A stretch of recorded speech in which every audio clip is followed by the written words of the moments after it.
At this point, I would like to thank the panelists.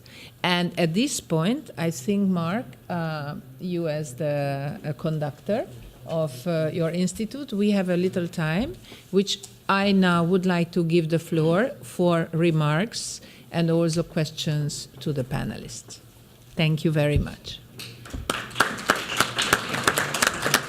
Thank you. Thank you.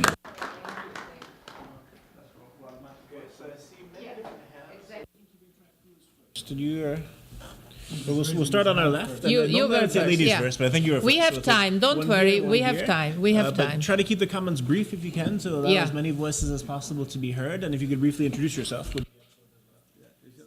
Ambassador and yours today is a very good panelist, and especially we thanks to the ICD chair as well, because he organized such a internationally, he invited us as well to come here. And thank you very much. I came from United Kingdom. My name is Mohammed Manik. So just, and I represent actually at the moment, which is the Bangladesh nationalist. Do you talk to the microphone, please? Please talk to the microphone. Okay.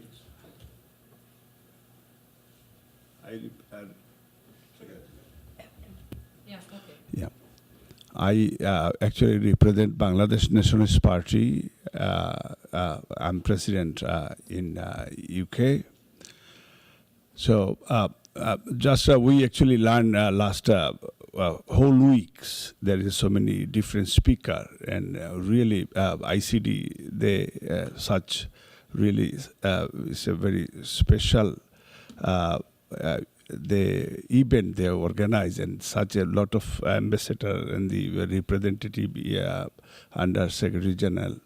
So that is interesting, and we learn a lot of things. But today is because of religious discussion. Really, there is really great, and it's very high level discussion.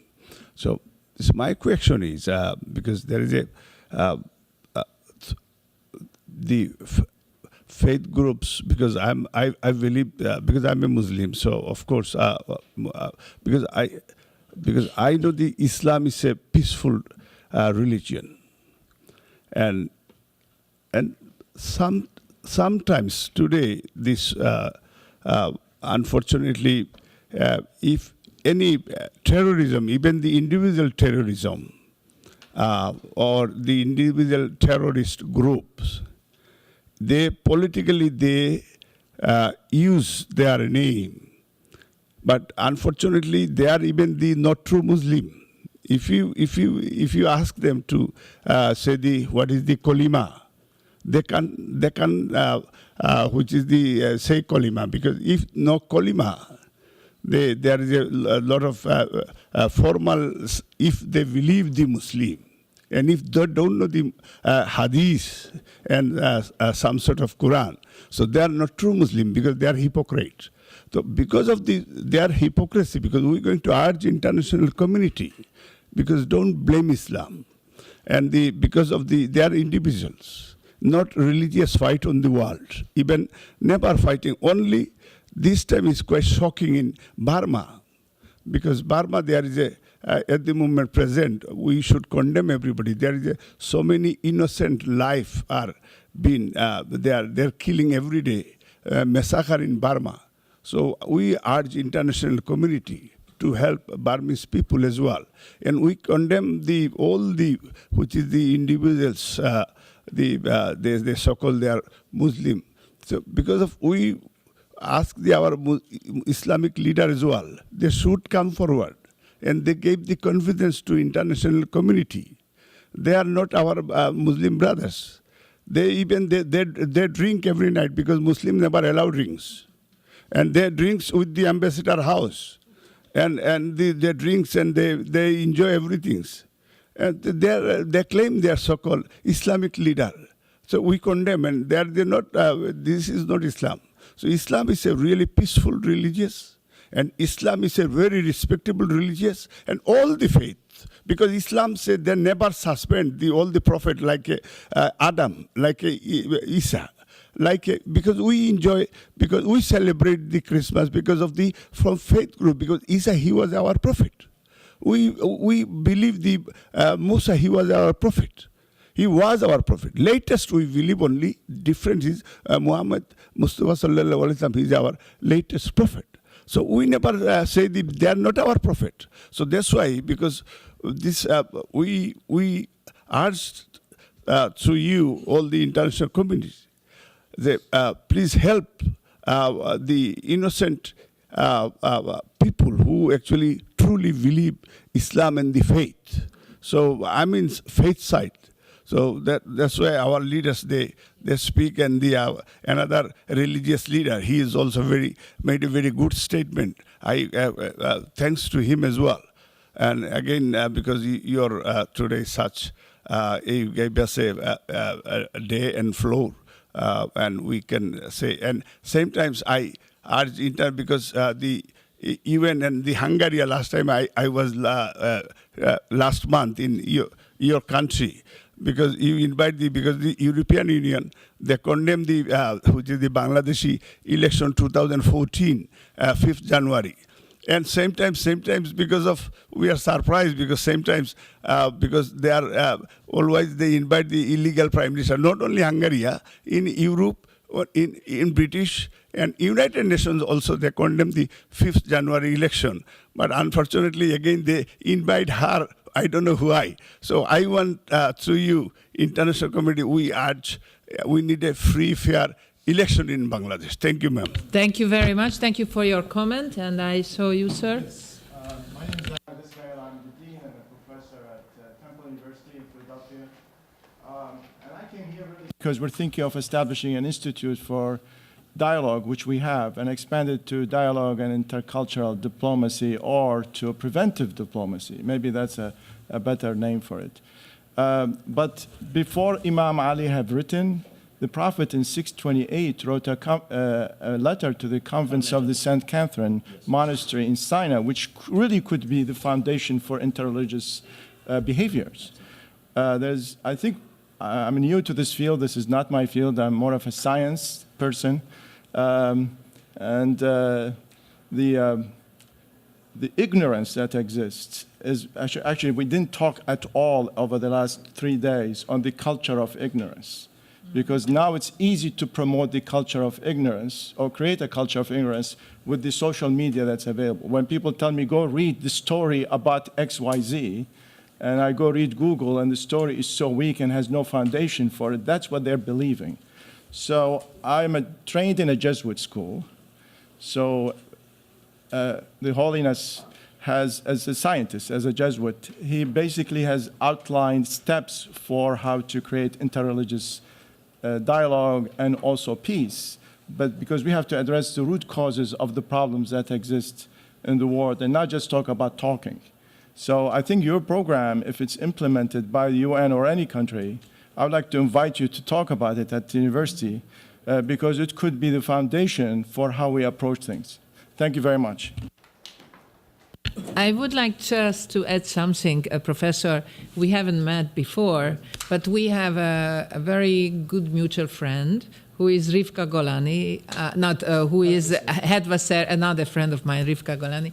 Hedvasser is a French artist, and I used to work at the UNESCO before I came to the UN. She's a UNESCO artist for peace, and she created this symbol, what I'm wearing, that's the Tree of Peace. The Tree of Peace itself actually is a huge statue, which is in front of your university and in many places in the world. And when I started to work with Hedwa, we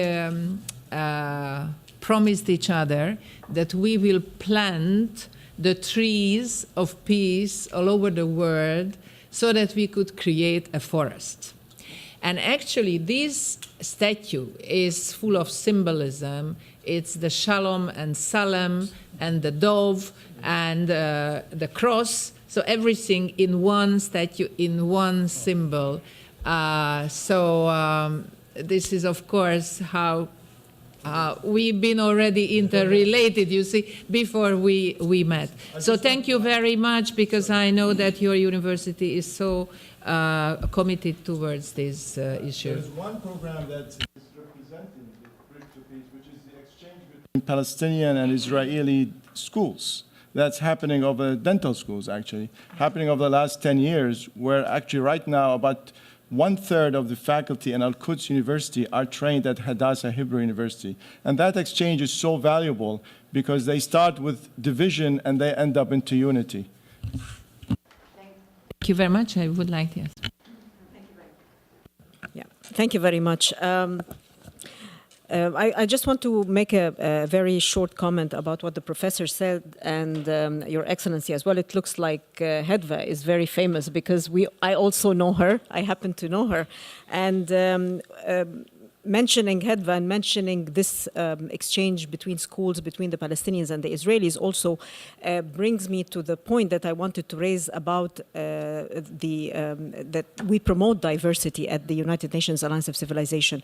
And to promote diversity, we are using all sorts of tools in order to promote diversity. One of these tools we thought could be music and the arts, and where Hedva comes, and also where music comes, because I met Hedva in Geneva, in the headquarters of the United Nations in Geneva, as the United Nations Alliance of Civilizations was co-organizing and hosting at the Chamber of the Alliance of Civilization and Human Rights Chamber in Geneva, a concert that was, the performance was by Daniel Barenboim and the Western East Divan Orchestra. And as you know, the West Eastern Divan Orchestra is comprised by a number of Arabs and or people coming from the Middle East, Israelis, Palestinians, Iranians, Iraqis, Jordanians, Syrians, Lebanese. So what I mean is they are a number of Arabs who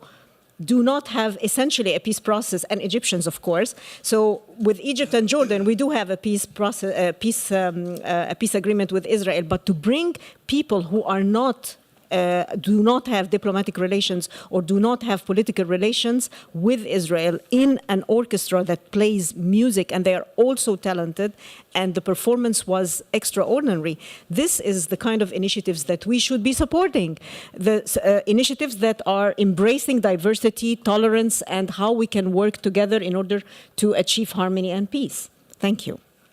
Wonderful, exactly. This is what culture diplomacy means. Actually, I would like to go back to another great musician, Barenboim, whom I also know personally, who is a wonderful thinker and, of course, one of the greatest musicians of our time.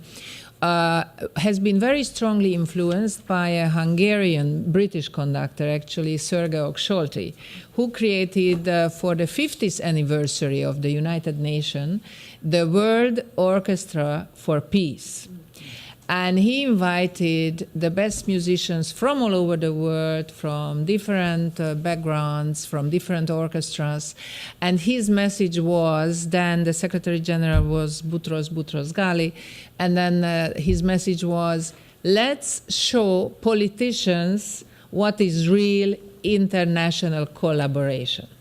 So obviously, to use music and the whole concept of orchestra as togetherness and working together, and this is the strength of art, is a very important tool in culture diplomacy. And I heard about the concert, and I know how great it was. Let's move to the other side as well. Yes, lady? Please introduce yourself. A graduate student. Yeah. Now? Okay, I'm a graduate student at the ICD in Berlin. So I was wondering, spreading these positive stories we've been talking about is essential to promoting peace. But unfortunately, the people who experience these cultural diplomacy initiatives are mostly already convinced of a mutual understanding. So one of these bridges between positive stories and all of civil society is the media. And however, the media tends to focus on negative news and stories. which send out many wrong signals. For example, looking at the refugee crisis in Germany, 12% of the German population are involved in voluntary work with refugees, but that's almost 10 million people, but these numbers do not find emphasis on in media. So do you believe that the demand of civil society for negative news can change, and therefore that media, respectively news media, might have the greatest potential as an essential platform for fostering mutual understanding and to find common ground within the diverse civil society? Or do you believe that we need to focus on other platforms, or what do you believe is the best instruments to reach everyone and not only the ones who are already convinced?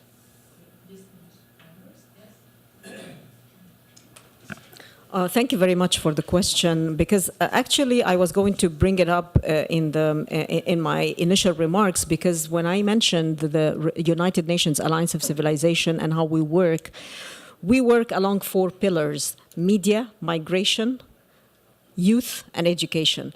And in the component, the 2 pillars regarding media and migration, we're particularly interested in working on how the media perceives migrants and refugees. And as we speak, we are actually working on a project that we are going to be inaugurating at the European Union on the 26th of January, which is entitled Tracking Hate Speech in the Media Against Migrants and Refugees.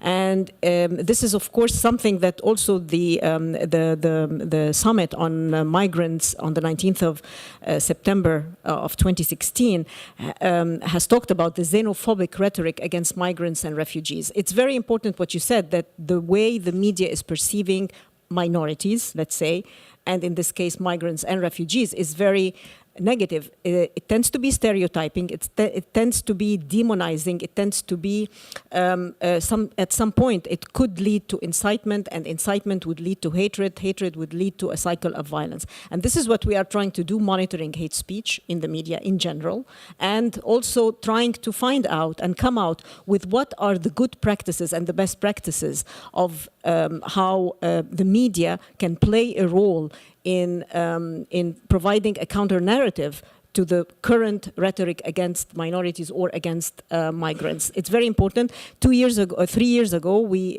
developed a glossary for the media covering migrant and migrant stories, because sometimes the media is not very accurate about the terms they use when they are depicting a particular story about migrants and refugees. So we developed this friendly glossary for all the journalists who are covering media stories, stories about migrants, that is. So how does monitoring hate speech interfere with freedom of speech? It's another good question, because this is there is no straight answer for that, because when we had a series of symposium here at the United Nations in which we were talking about tracking hate speech in the media in general, and the question that we always went back to our offices with, because it had never been answered either by officials or by media experts, was where you draw the line between freedom of expression and between what could be described as incitement or hate speech. It's a very valid question. It is still something that we are trying to figure out, how we draw the line without interfering with the freedom of expression, which is a human right as well.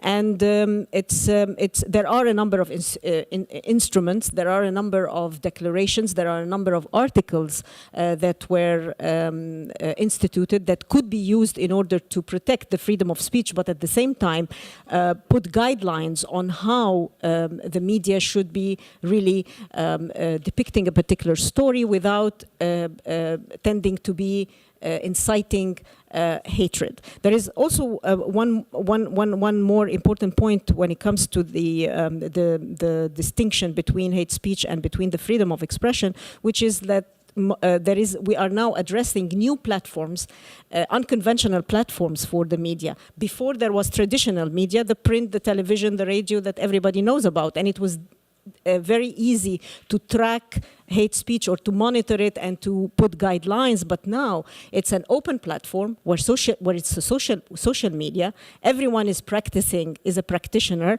They are not only journalists, they are citizen journalists. So it is something that we are trying to cope with, and definitely IT companies and the major news outlets will have to put some sort of a code of conduct or a code of ethics on how you depict a particular story without being biased or without being described or characterized as inciting hatred or violence.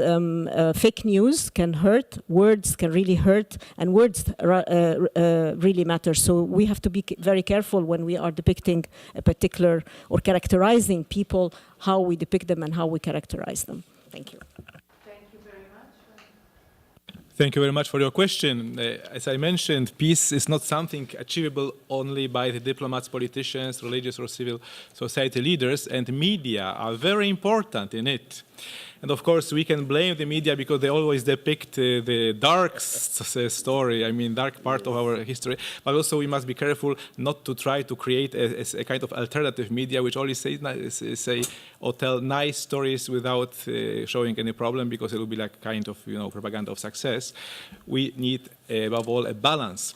And so when you have enough experience and some lose money, you can also create your own media and give voice to all these questions. But you don't need to wait for this. This is your very good point that now we have social media. So put on your Twitter this meeting, add some nice photos, and it will be repeated for all your friends. Put it on your Facebook. And in this way, we can really make a difference. There are also some techniques regarding this kind of spreading good news. And we should use it without fear, without arrogance, and without complex. Because this is our contribution to the social medias in which we can really promote interreligious dialogue and the cause of peace. And many people will follow, I assure you.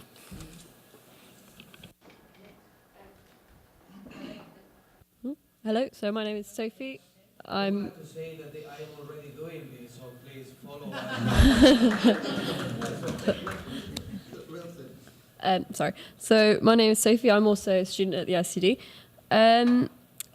We've talked about how intercultural dialogue and communication is obviously the means of diplomacy between religions and other nations with conflict, but do you feel that a compromise is harder to achieve when a conflict or a disagreement is religion-based or ideological-based as opposed to just political views between countries? And do you feel that's because people often don't want to compromise on something that they've had integral to their life, usually from a young age?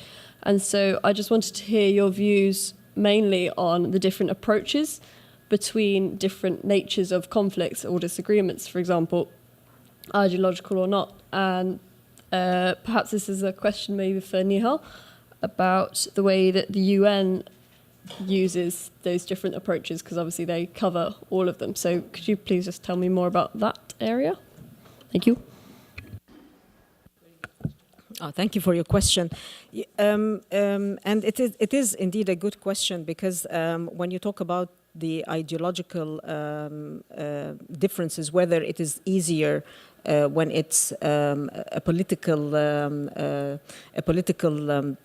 conflict, or a sort of what we are talking about is based on political issue, or it is religiously based or ideologically based. And I would like to refer back to what the professor said when he was saying, when he talked about ignorance. As you may recall, more than 10 years ago, also before the United Nations Alliance of Civilization was launched, there was the Samuel Huntington's theory of the clash of civilizations. At the Alliance, we think and we believe that it's not a clash of civilizations, it's rather a clash of ignorance. When you do not know the other, you fear the other, and it's a natural human behavior, or it's a natural human reaction to something that you really don't know. But when you know each other, when you get to understand each other's faith, you got to understand each other's culture, when you got to understand each other's language, this is where you start to build the bridges of trust. And this is basically what we are doing. We are thinking that dialogue, and this is the subject of what we are talking about, interreligious and intercultural dialogue is the pathway, the real pathway to understanding each other, building trust and building understanding, and hence this is the right pathway to peace and security, to harmony, to tolerance, to the respect of the other. So, so I think that whether it's religiously based, ideologically based, or not, the pathway to that is to understand each other. I hope I answered your question. Dear friends, we are finishing the panel. The last remark or question. We will stay here, so I will be staying with you, don't worry. But we will say goodbye to the members of the panel. So the last question, sir. Thank you very much. We are very grateful to you, Ambassador, for having a very distinguished panel. We are very much enlightened by what they have to say. All religions share a great deal more in common than is commonly believed. And we all human beings belong to one tribe, the human tribe. And we have all got common traits with some variations. The problems today of the greatest humanitarian crisis of our lifetime, with things that normally you would not expect in the 21st century, are happening because there are some individuals, some organizations, and some nations who don't want peace. Why they don't want peace? Because they have got their own agenda and their vested interests. Another aspect is that the value for moral values and the importance of cultural values has been diminished. Why? Because, for example, a survey that was conducted in the UK not long ago showed that 50% of the people in England don't believe in any religion. And 50% of those who do believe in the religion, they do not attend a place of worship like the mosque, the synagogue, or temple. So, when people are not exposed to the religious message, to the sermons, which are a nutrition for the soul and their thinking in terms of moral and cultural values, when they don't have that benefit, their practice, their thoughts, their actions will not be compatible with peace. So, I think the time has come we need to focus on where the real problems are, and also to try and educate our youngsters from young age at Sunday schools to learn about their own religion and religions of other people and the cultures. And we also have exchange of school programs so they go and learn about other cultures. So that was my comment. Thank you. Thank you. Would you like to introduce yourself, sir? Oh, sorry. My name is Dr. Amir Lakha. I'm founder and chairman of Humanitarian and Charitable One Trust. I'm a medical practitioner, retired, but at the moment I'm dealing in charity work all over the world. Thank you very much. And the very, very last, because yeah. Last, I know this. My name is Shoaib Ahmad. I'm the principal of Islamic Institute of London, Secretary International Affairs of Jamiat Ulama Islam, who's the ulama, this real ulama for the Prophet Sallallahu Alaihi Wasallam, our believer Prophet. It is called Jamiat Ulama Islam. Maybe 100 years this age for our this party. This honorable chair is Her Excellency is Hungarian. Thank you very much. You host today is this event, and ICD founder Mr. Mark and Nihal Saad. It is not only question. We are here this 3-4 day exchange view each other. It is important. Such a great job. I hope this one we understand each other. We understand peacefully. Yesterday we was Washington D.C. There's some honorable guests say Islamic terrorist. It is the wrong. Why? Islam is the religion of peace, religions of humanity, religions of love each other. Islam teaches. Why say Islamic terrorist? If someone is do something bad, why not is other faith like Christian, Buddhist? Why not say is Buddhist terrorist? Islam is only religion. There's peace and humanity and love. This is Islam teaches. So now is some group is our generation, like is someone say is our younger generation who do brainwashed. Someone is happening is Dhaka, last few months ago, they kill people in restaurant. It is not Islam. How is the people, innocent people killed? It is allowed the Islam. We must do something. We are each other, understanding each other, and brainwash our generation. They build up how to build our generation. This is important. This is such a great job, Islamic way, and we are together, not only talking, we do something action. People say UN just a regulation, passing regulation, that's it, enough. No, why not action? This about the Philistine state, this independent state, this other Rohingya. Why not talk about the Rohingya Muslim, the United Nations? They have problem. It's killing innocent people. If you see, you can't see this your eyes. What happening going? It is the bleeding our heart like this. That's why we need something. Do each other, all faith group and all religious group. We stand against them. We stand with this refugee like this is Syria. Like is Iraq, borders now it's called. We are feeling something. Thank you very much. We must do something. Thank you.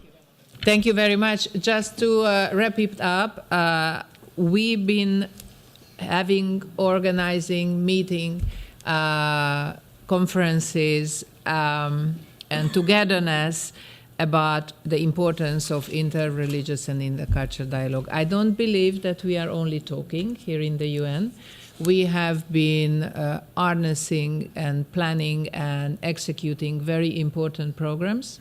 And actually, we've been talking very strongly, always raising our voices against any kind of discrimination, and especially killing religious minorities, as I just said, at every forum. I don't speak only on my behalf or on my country's behalf, but we are very strong and committed on that. And I think we here in the UN have got the strength really to mobilize each other, inspire each other working together. But I really believe that it's important that here, we in the UN, we also reach out and work with religious leaders like you. That's why I'm hosting this here this morning. And that's why I very much believe that the role of the youth, the role of the new generation is so important, which is, again, a very important issue and task here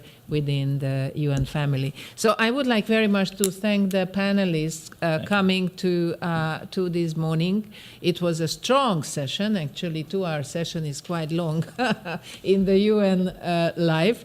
And thank you very much. I am sure that we will continue. I'm staying here with you. We will have the next session, and everyone is invited to the Hungarian mission. Let's get together. There will be also beautiful music, culture diplomacy, very good food, culture diplomacy.